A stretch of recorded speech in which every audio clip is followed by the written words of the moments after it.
ചെന്നൈയിലാണ് ഞാൻ. ഞങ്ങൾ കൊട്ടിച്ചെന്നയ്യന്മാർ, ഇരട്ട സഹോദരർ, ചതിക്കപ്പെട്ട രണ്ട് തുളുവർ.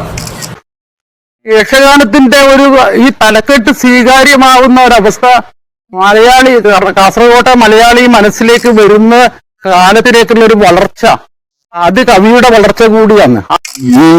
ഇപ്പൊ യക്ഷഗാനം എന്ന കവിത നമ്മൾ വായിച്ച് പോകുമ്പോ ഇതിലൂടെ നമ്മൾ ഈ ലോകം എന്താണ് ഈ ലോകത്തിന്റെ സാംസ്കാരികവും രാഷ്ട്രീയവുമായ പ്രതിസന്ധികൾ എന്ന് നമുക്കൊരു വലിയ ചിത്രം ലഭിക്കും.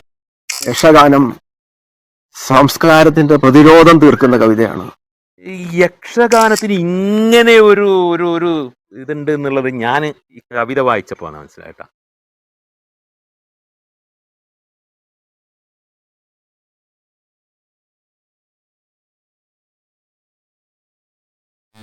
കാവ്യ പ്രതിരോധത്തിന്റെ കാഴ്ചകളിലേക്ക് എല്ലാവർക്കും സ്വാഗതം.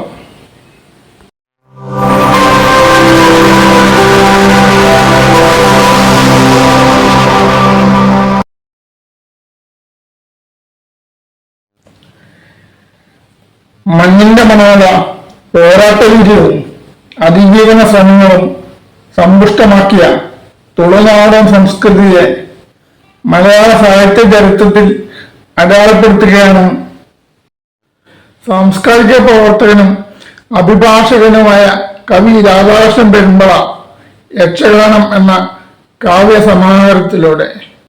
2025 ഡിസംബർ 15 കാസർഗോഡ് ഉദുമയിൽ ഔഷധ സസ്യങ്ങളും പൂമരങ്ങളും തണലൊഴിച്ച തന്റെ വീട്ടുമുറ്റത്തെ പൂന്തോട്ടത്തിൽ ഒരുക്കിയ ലളിതമായ ചടങ്ങിൽ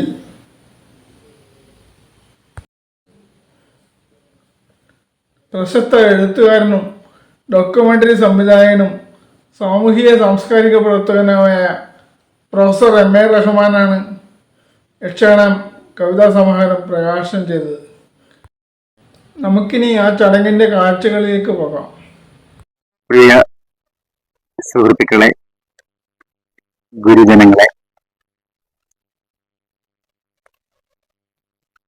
വളരെ വ്യത്യസ്തമായ ഒരു ചടങ്ങാണ് ഇവിടെ നടക്കാൻ പോകുന്നത്. ഈ വളരെ വശ്യമായ ഈ അന്തരീക്ഷത്തിൽ ഇങ്ങനെ ഒരു പുസ്തക പ്രകാശനം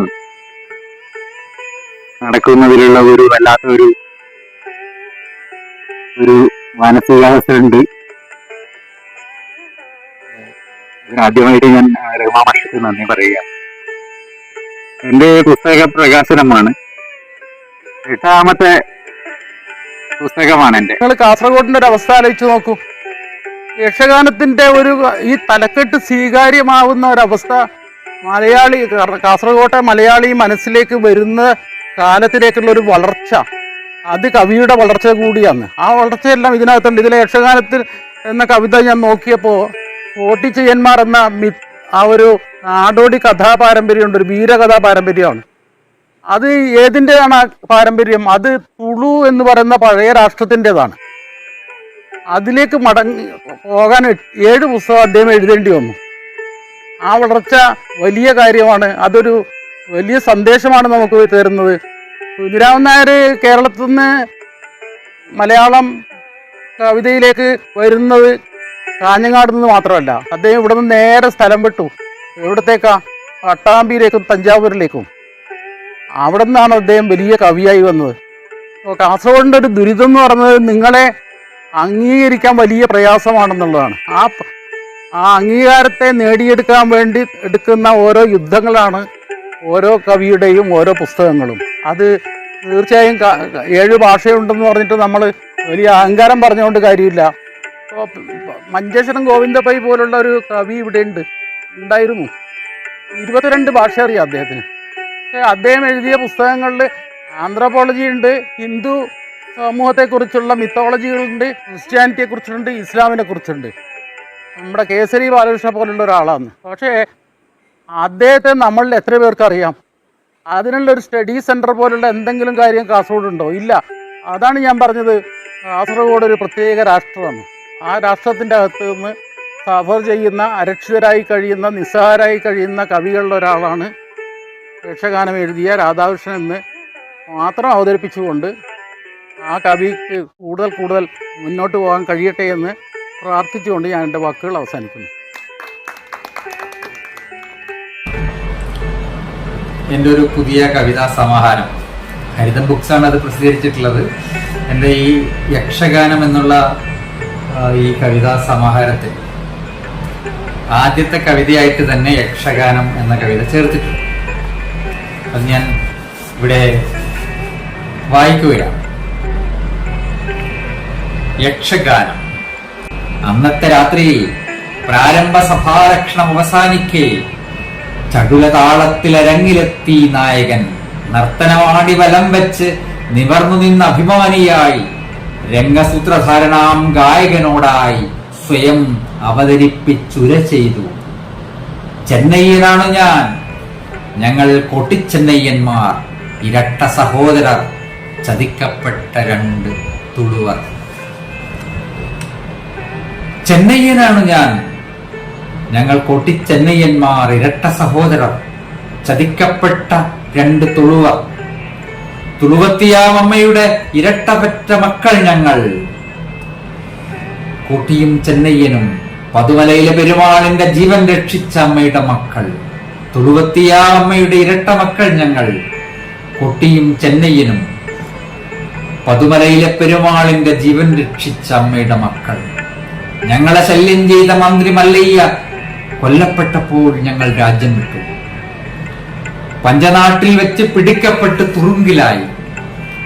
കാരാഗൃഹം തകർത്ത് എണ്ണൂരിലെത്തിയ ഞങ്ങൾ ആ നാടിന്റെ പടത്തലവന്മാരായി. കാരാഗൃഹം തകർത്ത് എണ്ണൂരിലെത്തിയ ഞങ്ങൾ ആ നാടിന്റെ പടത്തലവരായി. പഞ്ചനാട്ട് രാജാവുമായി യുദ്ധം ചെയ്യുകയെ ഉളിയമ്പേറ്റു മരിച്ച സഹോദരന്റെ വേർപാടിൽ തലതല്ലി മരിച്ച ചെന്നയ്യൻ ഞാൻ. പഞ്ചനാട്ട് രാജാവുമായി യുദ്ധം ചെയ്യുകയെ ഉളിയമ്പേറ്റു മരിച്ച സഹോദരന്റെ വേർപാടിൽ തലതല്ലി മരിച്ച ചെന്നയ്യൻ ഞാൻ. ഞങ്ങൾ കോട്ടിച്ചെന്നയ്യന്മാർ, തുളുനാടിന്റെ ഹൃദയമൂർത്തികൾ. മറ്റാരോ കൊയ്ത വയലിൽ കെട്ടി ഉയർത്തിയ ഈ പന്തലിൽ താളമദ്ദളവുമായി വന്നു ഞാൻ. ഞങ്ങളുടെ കഥ ചൊല്ലിയാടുവാൻ തുളുവിൽ, എന്റെ മാതൃഭാഷയിൽ. മറ്റാരോ കൊയ്ത വയലിൽ കെട്ടി ഉയർത്തിയ ഈ പന്തലിൽ താളമദ്ദളവുമായി വന്നു ഞാൻ. ഞങ്ങളുടെ കഥ ചൊല്ലിയാടുവാൻ തുളുവിൽ, എന്റെ മാതൃഭാഷയിൽ. സത്യത്തിന്റെ നാടിത്, ചുഴലിക്കൊടുങ്കാറ്റാണ് ഞങ്ങൾ. സത്യത്തെ മറച്ചു വെച്ചതിനെയൊക്കെ ധൂളിയാക്കി ഉന്മാദ നൃത്തമാടും അനാദ്യന്ത ജീവനലഹരി ഞങ്ങൾ. അവർണർ ഞങ്ങൾ, അധികാരികൾക്ക് അപരിചിതർ, ഭാഷ നഷ്ടപ്പെട്ടവർ, അക്ഷരമില്ലാത്തവർ, സംസ്കാരമാകെ അപഹരിക്കപ്പെട്ടവർ, വഞ്ചിക്കപ്പെട്ടവർ ഞങ്ങൾ തുളുവർ. അനാഥമായ ഞങ്ങളുടെ പാഡ്ജനകൾ. സ്വന്തം ദേശത്ത് തിരസ്കാരം നേരിടുന്നവർ ഞങ്ങൾ. അതിക്രമിച്ചു വന്ന വിദേശികളുടെ വാഴ്ചയിൽ സ്വദേശം നഷ്ടമായവർ. അധികാരികളും സമ്പന്നരും എല്ലാ കാലത്തും വിദേശികളുടെ കൂടെ അധിനിവേശത്തിന് തുണനിന്നവർ. ചെന്നൈയൻ ഞാൻ, ചതിയുടെ ഒളിയമ്പേറ്റു മരിച്ച കൊട്ടിയനും ഞാൻ തന്നെ. ഞാൻ തന്നെ കൊറകതനയൻ, ഞാൻ തന്നെ ഒളിയമ്പേറ്റു വീണ ബാലി. ആടുകയായി അവൻ ചെന്നയ്യൻ തൗളവ വീരൻ. വഞ്ചിക്കപ്പെട്ടവന്റെ ഹതാശമാം വിലാപങ്ങൾ, അനാഥമായ സ്വപ്നങ്ങൾ, ക്ഷുബ്ധനായ അവന്റെ രോഷമേറ്റു വിറച്ചു വിളറി അണഞ്ഞു പോകുന്ന നരകാഗ്നികൾ. ആടുകയായി അവൻ ചെന്നയ്യൻ തൗളവ വീരൻ. വഞ്ചിക്കപ്പെട്ടവന്റെ ഹതാശമാം വിലാപങ്ങൾ, അനാഥമായ സ്വപ്നങ്ങൾ, ക്ഷുബ്ധനായ അവന്റെ രോഷമേറ്റു വിറച്ചു വിളറി അണഞ്ഞു പോകുന്ന നരകാഗ്നികൾ. യക്ഷഗാനം പിന്നെയും പലത് കണ്ടു, തുളുവിലും കന്നഡത്തിലും. ഇപ്പോഴും കൺമുന്നിൽ ആദ്യ യക്ഷൻ, അവന്റെ ശമിക്കാത്ത രോഷം. യക്ഷഗാനം പിന്നെയും പലത് കണ്ടു, തുളുവിലും കന്നഡത്തിലും. ഇപ്പോഴും കൺമുന്നിൽ ആദ്യ യക്ഷൻ, അവന്റെ ശമിക്കാത്ത രോഷം. നന്ദി, നമസ്കാരം. രാധാകൃഷ്ണൻ തൻ്റെതായ ഒരു കാവ്യമാർഗം നിർമ്മിച്ച ഒരു കവിയാണ്.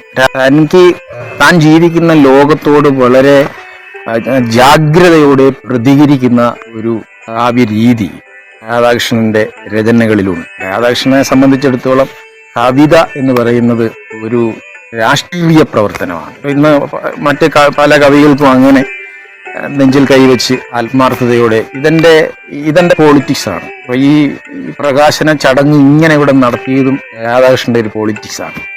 ഞാൻ തനിക്ക് പറയാനുള്ളത് കവിതയിലൂടെ പറയുകയും ഈ പ്രകാശനം പോലെയുള്ള കാര്യങ്ങളൊക്കെ ഒരുതരം സാംസ്കാരിക പ്രവർത്തനമാക്കി മാറ്റുകയും ചെയ്യുന്ന ഒരു ഒരു ഒരു ഒരു സ്വഭാവം, ഒരു പ്രത്യേകത രാധാകൃഷ്ണ രചനയിൽ ഉണ്ട്. അപ്പോൾ ഇദ്ദേഹം വളരെ വിദഗ്ധനായ ഒരു കവിയൊന്നും ആണെന്നൊന്നും ഞാൻ പറയില്ല. പക്ഷേ ഇദ്ദേഹത്തിൻ്റെ കവിതയിൽ ജീവിതമുണ്ട്. ഇദ്ദേഹത്തിൻ്റെ കവിതയിൽ സമകാല രാഷ്ട്രീയമുണ്ട്. ഇപ്പൊ യക്ഷഗാനം എന്ന കവിത നമ്മൾ വായിച്ച് പോകുമ്പോൾ ഇതിലൂടെ നമ്മൾ ഈ ലോകം എന്താണ് ഈ ലോകത്തിന്റെ സാംസ്കാരികവും രാഷ്ട്രീയവുമായ പ്രതിസന്ധികൾ എന്ന് നമുക്കൊരു വലിയ ചിത്രം ലഭിക്കും. അതാണ് ഈ കവിതയുടെ ഒരു പ്രത്യേകത. ഒരു ചെറിയ ചെറിയ സംസ്കാരങ്ങൾ അന്യമായി പോകുന്നതിനെ കുറിച്ച്, നമ്മളെ തുളുനാടിന്റെ ഒരു സംസ്കൃതി വംശനാശം വരുന്നതിനെ കുറിച്ച്, അത് ലോകമെങ്ങും അനുഭവിക്കുന്ന പ്രശ്നമാണ്. അതുപോലെ പലതരത്തിലുള്ള അധികാരത്തിന്റെ ഫാസിസത്തിന്റെ നിഗൂഢമായ പ്രവർത്തനങ്ങളെ കുറിച്ച് ഇങ്ങനെ ഈ ഒരു കാവ്യ സമാഹാരത്തിലൂടെ ഇന്ന് ലോകത്ത്, വർത്തമാന ലോകത്ത് മനുഷ്യൻ നേരിടുന്ന ഏറ്റവും ഗുരുതരമായ പ്രശ്നങ്ങളെ, ഏറ്റവും അടിയന്തര ശ്രദ്ധ വേണ്ട, നമ്മളെല്ലാം ആകുലപ്പെടുത്തുന്ന, സ്വസ്ഥത നശിപ്പിക്കുന്ന പ്രശ്നങ്ങളെല്ലാം ഈ കവിതയിൽ അഭിസംബോധന ചെയ്യുന്നുണ്ട് എന്നുള്ളതാണ് രാധാകൃഷ്ണന്റെ കവിതകളെ, രാധാകൃഷ്ണന്റെ എഴുത്തിനെ ഒരു വലിയ രാഷ്ട്രീയ പ്രവർത്തനമാക്കി മാറ്റി നിർത്തുന്നത്. ഒരു കാര്യം സത്യമാണ്, ഈ കവിത വായിച്ചിട്ട് നമുക്ക് സമാധാനമായി ഇരിക്കാൻ കഴിയില്ല. ഇത് പലതരം ചിന്തകളിലേക്ക് നമ്മളെ ഇതൊരു നല്ല കവിതയുടെ ലക്ഷണമാണ്. അത്തരം ചില പ്രത്യേകതകളുള്ള ഒരു സമാഹാരമാണ് ഇത്. കൂടുതൽ വായിക്കപ്പെടട്ടെ, ശ്രദ്ധിക്കപ്പെടട്ടെ എന്ന് ആശംസിക്കുന്നു. സർഗാത്മകമായി ചരിത്രത്തോടും കാലത്തോടും പരിസ്ഥിതി വിവേകിയായി പ്രതികരിക്കുന്ന രാധാകൃഷ്ണൻ സ്വാതന്ത്ര്യത്തിൻ്റെ കവിയാണ്. കഥ പോലെ പറഞ്ഞു കയറുന്ന കവിതാ കൗശലം രാധാകൃഷ്ണൻ സ്വന്തം. യക്ഷഗാനം സംസ്കാരത്തിൻ്റെ പ്രതിരോധം തീർക്കുന്ന കവിതയാണ്. തിരസ്കരിക്കപ്പെട്ടവരെയും പാർശ്വവൽക്കരിക്കപ്പെട്ടവരെയും കവിതയിൽ ചേർത്ത് നിർത്തുന്നു.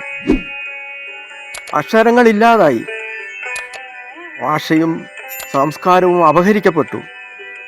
സ്വന്തം ദേശത്ത് തിരസ്കരിക്കപ്പെട്ട തുളുവരുടെ ആത്മരോഷം തിളയ്ക്കുന്ന കവിതയിൽ സാംസ്കാരിക ചരിത്രം പതിഞ്ഞു കിടക്കുന്നു.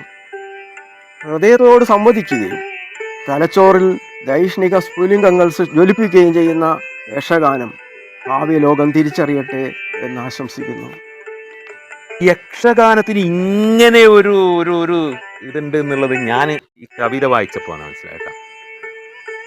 എൻ്റെ ധാരണയിൽ ഇങ്ങനെ യക്ഷഗാനം ഇങ്ങനെ ഒരു രാഷ്ട്രീയം അടയാളപ്പെടുത്തുന്ന ഒരു കലാരൂപമാണെന്നുള്ള, ഇനി അത് എന്താണ് അതിന് കവി അതിലേക്ക് കൊണ്ടുവന്നതാണോ അല്ല അങ്ങനെ ഉള്ളതാണോ എന്ന് അറിയില്ല. മറ്റാരോ കൊയ്ത വയലിൽ കെട്ടി ഉയർത്തിയ ഈ പന്തലിൽ താളമദ്ദളവുമായി വന്നു ഞാൻ, ഞങ്ങളുടെ കഥ ചൊല്ലിയാടുവാൻ തുളുവിൽ എൻ്റെ മാതൃഭാഷയിൽ. അങ്ങനെ കാട്ടാളനെ ഓർമ്മ വരുന്നുണ്ട്. കടമനിട്ടയുടെ കാരണം മറ്റാരോ കൊയ്ത വയലിൽ കെട്ടി ഉയർത്തിയ ഈ പന്തലിൽ താളമദ്ദളവുമായി വന്നുവൻ, ഞങ്ങളുടെ കഥ ചൊല്ലിയാടുവാൻ തുളുവിൽ എൻ്റെ മാതൃഭാഷയിൽ. പണ്ട് ഈ യക്ഷഗാന ബയലാട്ട അനൗൺസ് ചെയ്യുന്ന സമയത്ത് ഈ താളമദ്ദള അവരതിൽ പറയുന്ന ഒരു വളരെ പ്രധാനപ്പെട്ട ഒരു സംഭവമാണ്. നമ്മളൊക്കെ കോളേജിലൊക്കെ പോകുന്ന കാലത്ത് അന്ന് ഈ അനൗൺസ്മെൻ്റ് ഉണ്ടായി. ഇന്ന് പിന്നെ അത് വേറൊരു രീതിയിലേക്ക് അതിൻ്റെ അവതരണമൊക്കെ മാറി. ചെന്നൈയൻ ഞാൻ ചതിയുടെ ഒളിയമ്പേറ്റു മരിച്ച കൊട്ടിയനും ഞാൻ തന്നെ കൊറക തനിയൻ, ഞാൻ തന്നെ ഒളിയമ്പേറ്റു വീണ ബാലി. എല്ലാം ഈ ഒറ്റ ഒരു കഥാപാത്രത്തിലേക്ക് കൊണ്ടുവരികയാണ്. അപ്പോൾ യക്ഷഗാനം എന്ന് പറയുന്ന കവിത എനിക്ക് തോന്നുന്നത്, എല്ലാ കവിതയും ഞാൻ വായിച്ചിട്ടെല്ലാം തോന്നിട്ട് മിക്കവാറും രാധാകൃഷ്ണന്റെ കവിതകൾ വായിച്ചിട്ടുണ്ട്. ഇത് കുറെ കൂടി ശക്തമായി രാഷ്ട്രീയം പറയുന്ന കുറെ കൂടി ആളുകളുമായി സംവദിക്കാൻ തയ്യാറെടുത്ത് നിൽക്കുന്ന ഒരു കവിതയാണെന്ന് തോന്നുന്നുണ്ട്. ഈ പരിപാടിയിലേക്ക് ക്ഷണിച്ചതിന് സന്തോഷം രേഖപ്പെടുത്തിക്കൊണ്ട് നിർത്തുന്നു. നന്ദി.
ചെന്നൈയനാണ് ഞാൻ, ഞങ്ങൾ പൊട്ടിച്ചെന്നയ്യന്മാർ, ഇരട്ട സഹോദരർ, ചതിക്കപ്പെട്ട രണ്ട് തുളുവർ. നിങ്ങൾക്ക് ഈ വീഡിയോ ഇഷ്ടപ്പെട്ടെങ്കിൽ ചാനൽ സബ്സ്ക്രൈബ് ചെയ്യാൻ മറക്കല്ലേ. പുതിയ വീഡിയോകൾ അപ്ലോഡ് ചെയ്യുമ്പോൾ നിങ്ങൾക്ക് അറിയിപ്പ് കിട്ടാൻ സബ്സ്ക്രൈബ് ചെയ്യുമ്പോൾ തൊട്ടടുത്തുള്ള ബെല്ലൈക്കണിൽ ഒന്ന് വിരലമർത്തുക. നന്ദി.